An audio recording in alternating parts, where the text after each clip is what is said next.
आज आपण ईश्वरपूर शहरातील मेन चौकामध्ये आहोत, तहसीलदार कार्यालयाच्या प्रांगणामध्ये आहोत।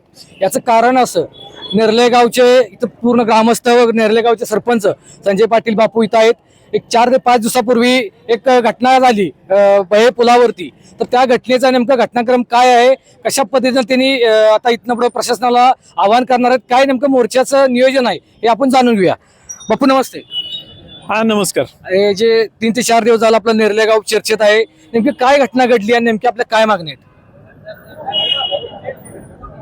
नेरले गावच्या शेतीसाठी अनेक लोकांनी कृष्णा नदी जी बह्याजवळून वाहते तिथून लिफ्ट करून पाणी आणलेलं आहे आणि ते माझे पुतणे अवधूत धनाजी पाटील आणि विराज सुरेश पाटील हे दोघ जण ती लिफ्टची मोटर नादुरुस्त झाल्या त्यासाठी विद्युत वितरण कंपनीच्या वायरमनशी फोन करून त्यांनी सांगितलेल्या वेळेला बहे पुलाच्या पश्चिम बाजूला त्या शेताच्या जिथं मोटर बसल्या त्याच्या जवळपास जाऊन बसले होते। वायरमनना फोन झाला होता, त्यांनी एक 10-15 मिनिटात येतो आणि पहिलं तुमचं काम करून देतो असं सांगितलं होतं, म्हणून ते तिथं बसले होते। दरम्यानच्या काळामध्ये इस्लामपूर पोलीस ठाण्यातले साध्या वेशातील 4 पोलीस कर्मचारी तिथं आले आणि माझ्या दोन्ही पुतण्यांना कसलीही चौकशी न करता जबर मारहाण करायला त्यांनी सुरुवात केली। एका 11वीला असणाऱ्या पुतण्याला त्यांनी मारहाण करून गाडीत कोंबलं। गाडी सुद्धा सरकारी नव्हती, साधी गाडी होती। सर्व पोलीस कर्मचारी सिव्हिल ड्रेसवर होते। दुसरा BSc ला असणारा पुतण्या म्हणाला की तुम्ही कोण आहे, आम्हाला का मारताय, आम्ही काय केलंय? त्याला सांगितलं आवाज तोंडातनं काढलास तर तुला सांगितलं नाही म्हणशील। त्याच्या पोटात, पाठीत आणि पायावर त्यांनी मारायला चालू केलं। त्याला सुद्धा जबर मारहाण केली। त्याचं बनियान शर्ट काढून घेतला, त्याची पॅन्ट काढून घेतली आणि त्याला बेदम चोप देऊन त्याला पळायला लावलं। पळता पळता त्याला रस्त्यावरनं 12:30-1च्या दरम्यान प्रचंड उकाडा, प्रचंड उष्णता होती। सिमेंटचा केलेला रोड प्रचंड तापला होता। त्या रोडवरनं त्याला वडलं आणि त्याच्या पायाची कातडी सोडली। तो गयावया करायला लागला, हात जोडायला लागला, तरी सुद्धा ह्या पोलीस कर्मचाऱ्यांनी सोडलं नाही।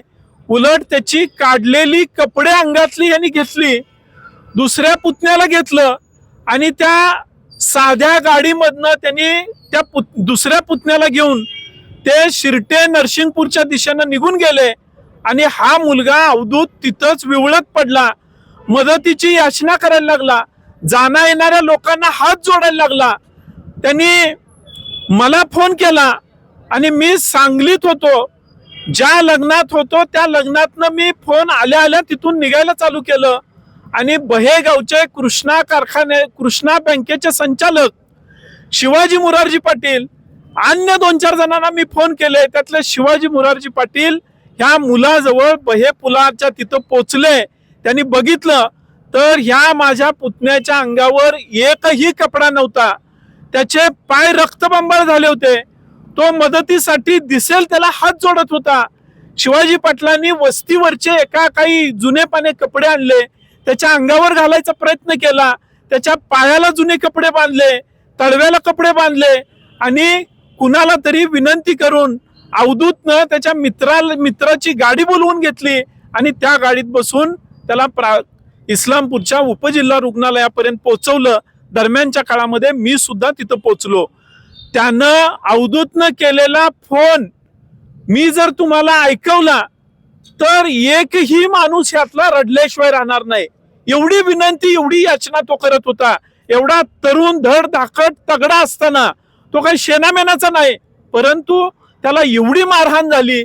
परंतु इतकी मारहाण करून मी स्वतः गावचे ग्रामस्थ घेऊन, अनेक लोकांना घेऊन PI साहेबांच्याकडे गेलो, डेप्युटी साहेबांच्याकडे गेलो, पण ते म्हणतात की हे गैरसमजुतीनं झालंय, काही गुन्हा वगैरे आम्ही बापू, नेमकं रिझन काय, कारण काय नेमकं या गोष्टीचं? कारण काही सांगितलं नाही त्यांनी. त्यांना विचारल्यानंतर ते म्हणायला लागले की आम्हाला दुसऱ्या कुणाला तरी पकडायचं होतं आणि त्यांच्याऐवजी ह्या मुलांना पकडलं, ह्यांना मारहाण केली आणि आमच्याकडनं आता चूक झाल्या, आम्ही माफी मागतो. आम्ही असा स्टँड घेतलाय. आज 7वा दिवस आहे.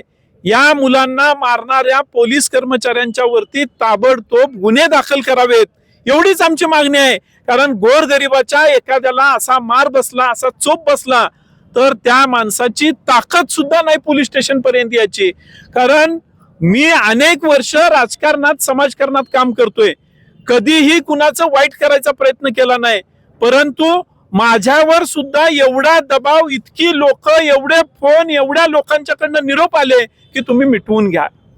मग जर एखाद्या गरीबाच्या मुलाला मारहाण झाली तर त्याला ते जागेवरच गप्प बसवतील.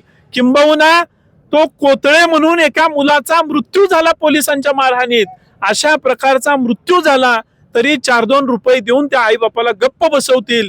एवढी पोलीस यंत्रणा निर्डावलेली आहे. तेव्हा आम्ही सगळ्यांच्या वतीनं त्यांचा निषेध करणार आहे. निषेध करायला आलोय, पण आम्ही आज मूक मोर्चा घेतलाय. आम्ही काही पोलिसांना कुठला कायदा सुव्यवस्था बिघडेल अशा प्रकारचं कुणीही वर्तन करणार नाही, केलेलं नाही. छत्रपती शिवाजी महाराजांच्या आणि घटनेचे शिल्पकार डॉक्टर बाबासाहेब आंबेडकरांच्या प्रतिमेला किंवा त्यांच्या पुतळ्याला वंदन करून आम्ही पोलीस स्टेशनच्या दिशेनं जाणार आहे आणि त्या कर्मचाऱ्यांच्यावर गुन्हा दाखल करावा, त्यांना केलेल्या चुकीच्या कृत्याचं प्रायश्चित्त मिळावं, यासाठी आमचे सगळ्यांचे प्रयत्न आहेत. बापू, जयंतराव पाटील साहेबांनी सुद्धा सरकारी हॉस्पिटलमध्ये येऊन पाहणी केलेली आहे, बघितलेलं आहे, सांत्वन केलेलं आहे. काय नेमकी त्यांची भावना होती? ते अत्यंत हळहळले. मुलांचे पाय बघितले, पायाची बोट बघितले. त्यावेळेला मानसिंगराव नाईक भाऊ असतील, आमदार जयंतरावजी पाटील साहेब असतील किंवा अन्य काही प्रमुख मंडळींनी भेट दिली, त्या सगळ्यांनी या गोष्टीबद्दल तीव्र नाराजी, निषेध व्यक्त केलाय. बापू, इथनं पुढचा आपला आंदोलनाचा पवित्रा काय असणार आहे? जर आता आज उद्याच्याला गुन्हा नाही नोंद केला तर आम्ही सगळे ग्रामस्थ तीव्र आंदोलन करायच्या पवित्र्यात सगळीच लोक आहेत. तर हे होते निर्ले गावचे सरपंच संजय बापू यांनी सांगितलेलं कशा पद्धतीने घटनाक्रम झाला.